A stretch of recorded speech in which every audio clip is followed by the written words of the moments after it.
हेर्दै गरौँ भने त सकिहाल्छु नि म। त्यो होइन बट्टाको त्यो चाहिँ किन लानु पो? मलाई गुस्सा नदिलाई धेर। गुस्सा कि गुस्सा?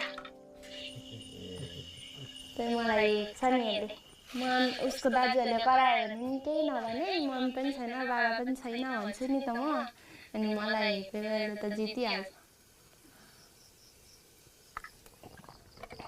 मलाई नि अब त्यस्तै लाग्छ कि अब छैन दिदी दाजुहरूले कुटेर राखेको भन्छ होला जस्तो लागेर पनि त्यत्तिकै छोडिदिन्छु नि त। केही भन्दिनँ अनि मसँग त जिस्केको गर्छ चलेको।